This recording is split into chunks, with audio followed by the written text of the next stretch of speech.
Today we're doing a head-to-head on our Kamado Joe's Classic 2 Joe Junior and the Kettle Joe smoking pork spare ribs. We're putting all the things that we've learned over the years, plus my learnings from other smokers like a pit barrel, and we're smoking 3-hour ribs, and we're also doing the foil boat method we've learned from Smoking Dad's Barbecue and putting that to the test, and we're gonna see which one of these grills produces the most tasty and tender and not overdone pork spare ribs. So stick around, we'll show you our plan and jump right in.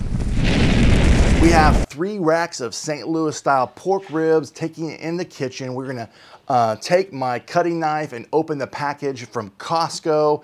They come in 3 packs, which is awesome because I'm doing a huge rib party for some friends at my church. And so we're gonna be cooking a bunch of ribs today.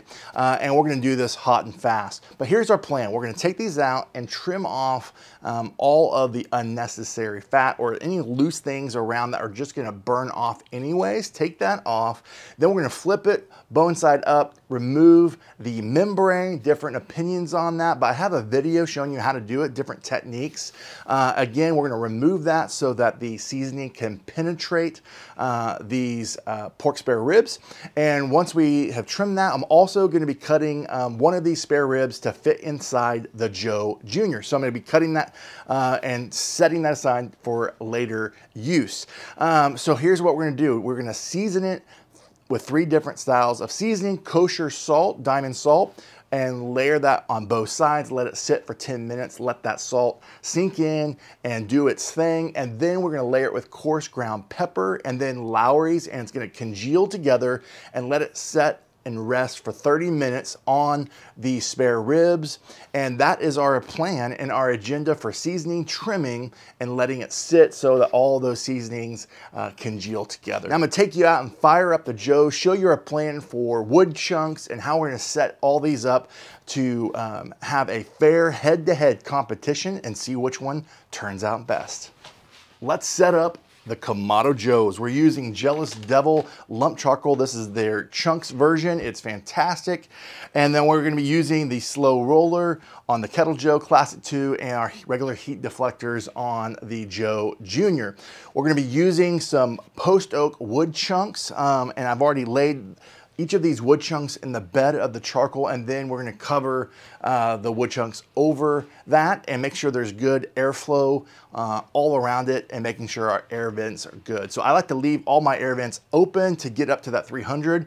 And we're gonna be using the Grill Blazer grill torch, which fires up your charcoal within a minute, and I can get up to temperature pretty quickly. And then we'll lay on the pork ribs once we achieve that clear blue smoke. So let's fire it up and then we'll throw on the ribs. Hey friends, if you like videos like this and you're seeing value in what you're learning on our channel and my channel here at Bartlow's Barbecue, I would love for your support by subscribing and turning on notifications, and show support and comment in the video what you think at this point of who's gonna win this competition, the Kettle Joe, or is it gonna be the Classic 2 or Joe Junior? I'd love to hear from you. And again, thanks for the support. All right, we're aiming for 300 degrees on all of the Kamados. We have put some tin foil, some little foil on top of the pans to collect any unnecessary drippings and stuff like that, since I don't have the same type of drip pan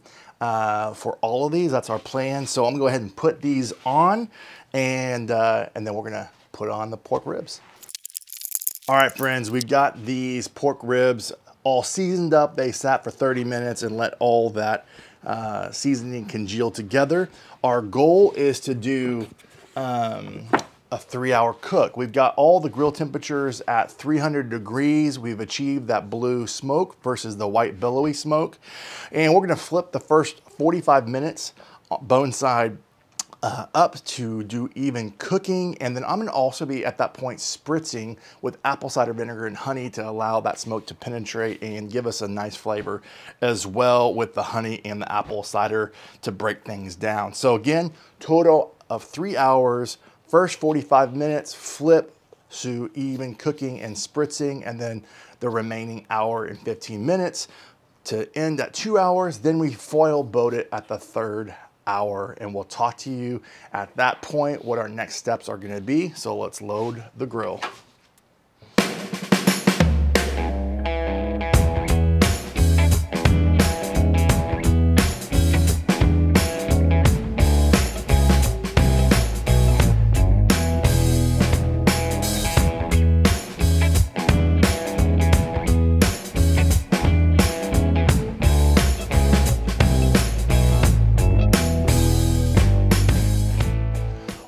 right under that 1 hour mark, and we were gonna flip it and to produce even cooking and also do a little spritzing. So let's start with the Kettle Joe.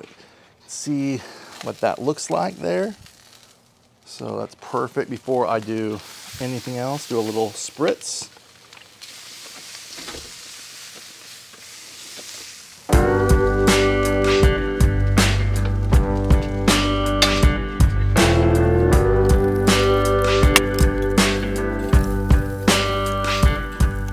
All right, we are at the 2 hour mark and we've made a few adjustments based on a variable I did not realize I was gonna encounter. I allowed the Joe Junior grill to go up to temperature higher than I wanted to, and it actually cooked it because it was a half rack of ribs. So I went ahead and foil boat it, sauced it like I was gonna do these two, and now I'm gonna let those rest. And I have a picture of that, what that looks like. I overcooked it a little bit, but I think we're gonna be able to salvage these ribs and compare them to the other two. Now we're gonna go ahead and foil boat these two, and then go ahead and do a little bit of sauce and allow it to caramelize, and then we'll do a final taste test. So let's foil these and let them cook for the remaining hour.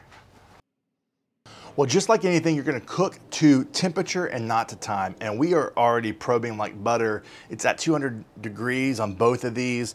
And again, we're at 2 hours and 35 minutes. And look at this. I mean, like, my friends, it's not tearing, so I know it's not done. I put two little sticks in there for the Classic 2 and one for the Kettle. See if I can get my hand under here, but look at this. Again, great bend. Shut these things down. Bring you in, show you what this looks like. And then we're gonna let these rest for a little bit, and then we're gonna slice the best ribs we can on each of them and do a final taste test and a final review. So let's go. All right, we are slicing into these ribs. I've picked out the best slice of rib on each of the kettles here, and my friends, they look good. To be transparent, some of the Kettle Joe definitely did not. I mean, it's crispy and it's gonna still be tasty, but I got the best, most tender one that hopefully could be a fair comparison. So we're gonna do a final taste test and give you my final review. Let's start with the Kettle, or the Joe Junior. This is the Joe Junior. Right here, you can see a little smoke ring, tenderness, great glaze on the outside. Again, this was the middle. All right, got a bite. The bite test there, bite through. That's tasty. Okay, wow. Woo, that's a good rib. All right, let's see how the Classic 2 does. This is the Classic 2. Good smoke ring. I will say, out of cutting all of these, this one, all the ribs I sliced so easy. And let's give this a good college try right here.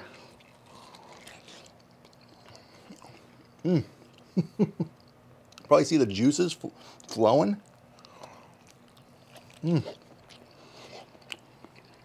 Okay.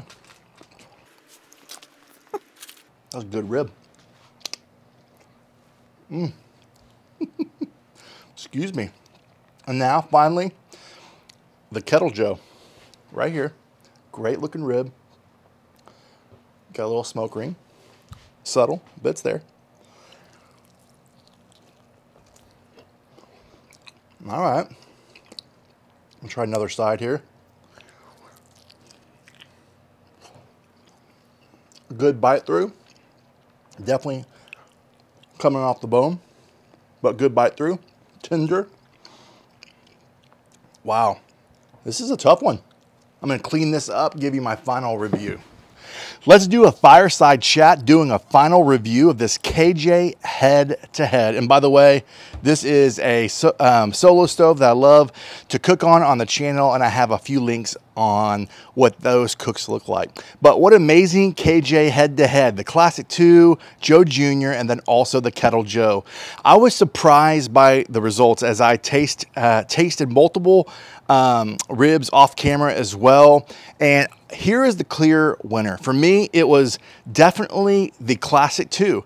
As I cut through all three of those, the Classic 2 was steady as far as just tenderness as I'm slicing through like butter on all of them. I mean, and I maintained the temperature at 300 minus the Joe Junior, which you already know about that. And everything, all the other variables were fine. And it just cut like butter. It was amazing. And taste-wise, I thought it was there. I felt like I tasted that kosher salt, pepper, and that Lowry's, and just was a nice taste test. I thought the Joe Junior and the Kettle Joe was really a tie. And I know you have to have a winner, and so I'm going to give you one as far as a second place winner. But Classic 2 was in the first place, and they were both head-to-head. As far as appearance, Kettle Joe wins. As far as taste, for some reason, I'm going to give it to the Joe Junior. And so since this is backyard cooking and not competition, I'm going to go over taste over appearance. And obviously, I overcooked the Kettle or the Joe Junior, but there was a few slices in there that were still tender and looked really good. And so I'm going to give second place to the Joe Junior and third to the Kettle Joe. Although I really thought the Kettle Joe might do better. So Kettle Joe was third, Joe Junior second, and Classic 2 with the slow roller number 1. A few other thoughts. The foil boat method, I thought did a good job and probably even helped me salvage a little bit the Joe Junior towards the end, although I already kind of overcooked it, but I was able to put it in there and sauce it, and that just all kind of came together, and it was fine. It wasn't perfect, again, but it still turned out tasty. Foil boat, I thought, did good. I wonder if it's really needed when you do a 3-hour cook, but I think it did a really good job because clearly the Classic 2, and if I was just doing one cook and having just to focus on one, I think, you know what, probably the foil boat works just fine because obviously the Classic 2 was the clear winner and it stayed tender and tasty. Also, a few other things I want to talk about. I thought the rub combination turned out wonderful, and where we just kind of layered the different rubs. I think that helped. We did the salt, then the pepper, and then the Lowry's. And then lastly, we also did a little spritz and a final glaze. And as I think about that, I think that glaze gave it a nice taste. Some people like the dry rub and no glaze, but overall, I thought the glaze helped, especially my Joe Junior one. So again, I thought this tasted really wonderful. It was a fun head-to-head. I'm surprised by the results, but I'm happy because, you know what, I started out with the Classic 2, and there's just, man, that thing is a beast. It just runs so smoothly and so faithful on all the things I've cooked on that thing. And I'm so happy actually that it turned out to be the clear winner. Friends, if videos like this were helpful, you found value in it, and you know that I love learning from you too, as we're all on a barbecue journey, and I hope you gained something to learn, but also I would love to learn from you. Let me know in the comments. Let YouTube know that you liked it by liking the video, commenting, and sharing this. If you thought this was helpful comparison, and if you had thoughts on how the winners turned out, even with presentation, man, I have thick skin, and I would love to hear from you. And again, from my backyard to yours, less hate, more love, and good barbecue. Till next time.